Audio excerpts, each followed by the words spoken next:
குழம்புக்கு தேவையான பொருள் வந்து மிளகு 2 ஸ்பூனு, ஜீரகம் வந்து 1 ஸ்பூனு, தனியா 2 ஸ்பூனு, ஒரு வெங்காயம், பூண்டு, கொஞ்சம் கருவேப்பிலை, புளி வந்து ஊற வச்சு வச்சுருக்கோம். இப்போ செய்யலாம் வாங்க. தனியா வறுத்துக்கிறாங்க.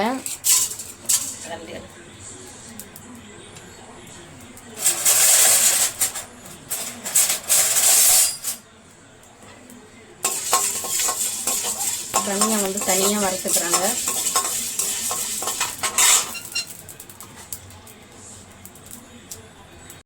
வந்து மிளகு சேர்த்துக்கிறாங்க.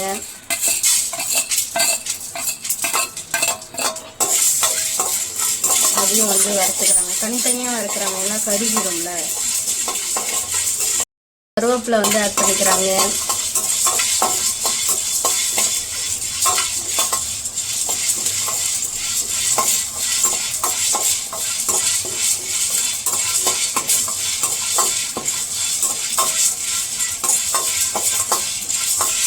இது வந்து ஜீரகம் போட்டு அதையும் நல்லா வறுத்துக்கிறாங்க.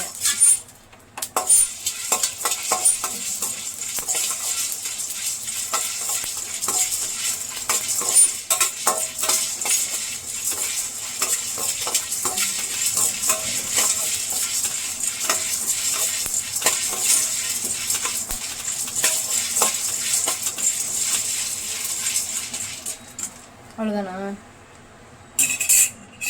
இப்போ அவ்வளோதான், ஸ்டவ் வந்து ஆஃப் பண்ணியாச்சு. இப்போ இது ஆறினோடனே நம்ம மிக்ஸி ஜாரில் போட்டு பவுட்ரு பண்ணிக்கலாம். இப்போ நம்ம மிக்ஸி ஜாரில் போட்டு நம்ம அரைச்சிக்கலாம். அரைச்சாச்சு. இப்போ ஒரு பிளேட்டுக்கு மாற்றிக்கலாம். இப்போ நெக்ஸ்ட்டு வந்து ஒரு தக்காளி, ஒரு வெங்காயம் வந்து அரைச்சிக்கிறாங்க.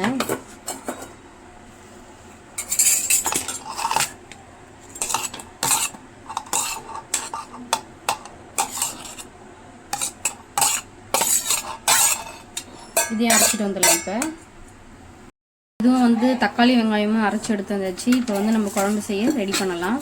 அதுக்கு ஒரு கடாயில் வந்து எண்ணெய் ஊற்றிக்கலாம். எண்ணெய் காஞ்சிருச்சு. இப்போ கடுகு போட்டுக்கலாம்.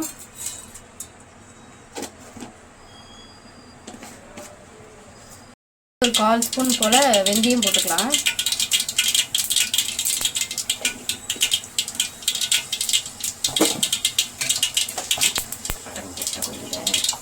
அடுத்து வந்து கொஞ்சமாக வந்து வடகம் வந்து போட்டுக்கோங்க.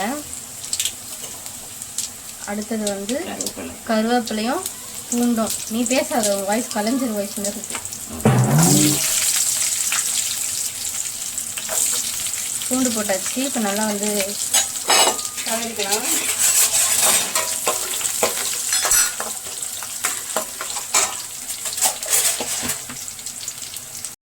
பூண்டு நல்லா வேகணும், அது வரைக்கும் நம்ம வதக்கிக்கலாம்.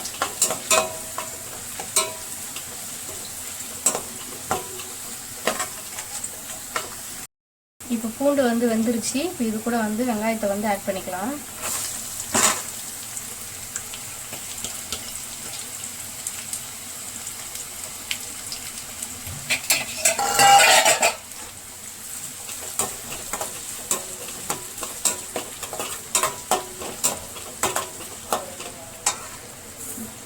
இப்போ நல்லா வெங்காயம் வந்து வதங்கட்டும். இது கூட இப்போ கொஞ்சமாக மஞ்சத்தூள் ஆட் பண்ணிக்கலாம். இது கூட சேர்த்து நல்லா வதக்கிக்கலாம்.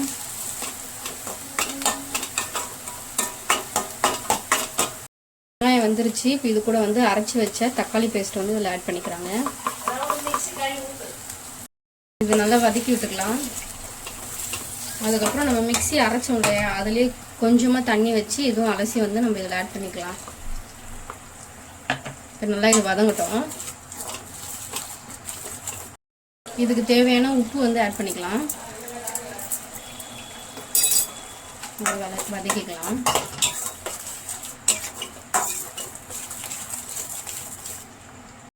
நம்ம அரைச்சி வச்ச அந்த பவுடர் வந்து இதில் ஆட் பண்ணிக்கலாம். ஆட் பண்ணி இதுவும் நல்லா நம்ம வதக்கிக்கலாம்.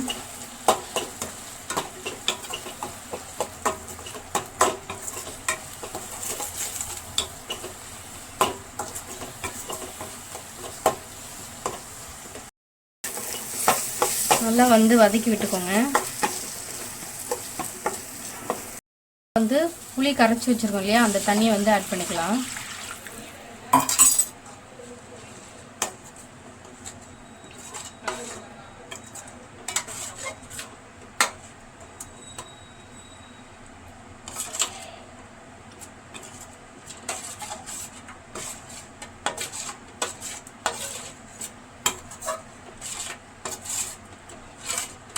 அடுத்தது வந்து நம்ம குழம்பு மிளகாத்தூள் வந்து ஒரு 1/2 ஸ்பூன் வந்து ஆட் பண்ணிக்கலாம்.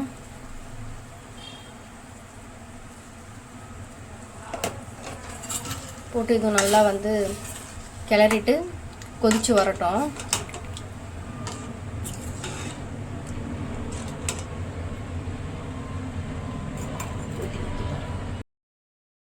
மிளகு குழம்பு வந்து எண்ணெய் பிரிஞ்சு வருது. இதை நம்ம வந்து சிம்லேயே வச்சு வந்து நம்ம செஞ்சோம்னா இன்னும் டேஸ்ட்டாக இருக்கும். அவ்வளோதான் ஃப்ரெண்ட்ஸ், மிளகு குழம்பு வந்து எண்ணெய் பிரிஞ்சு கரெக்டாக வந்திருக்கு. இதுதான் பக்குவம். எண்ணெய் வந்து இந்த மாதிரி தான் பிரிஞ்சு தனியாக வரணும். இப்போ நான் வந்து ஒரு பாத்திரத்தில் வந்து போட்டு காட்டுறேன். இது போல் நீங்களும் வீட்டில் செஞ்சு பாருங்கள் ஃப்ரெண்ட்ஸ். இது வந்து சளி, இரும்பல், ஜுரம் இது எல்லாத்துக்குமே வந்து சரி பண்ணும். பூண்டு மிளகெல்லாம் வச்சு செய்கிறதுனால இது உடம்புக்கு ரொம்பவும் வந்து ஹெல்த்தியானது. இந்த ரெசிபி நீங்களும் வீட்டில் செஞ்சு பார்த்துட்டு எப்படி இருக்குன்னு கமெண்ட் பாக்ஸில் கமெண்ட் பண்ணுங்கள் ஃப்ரெண்ட்ஸ். ஓகே ஃப்ரெண்ட்ஸ், நம்ம அடுத்த வீடியோவில் சந்திப்போம்.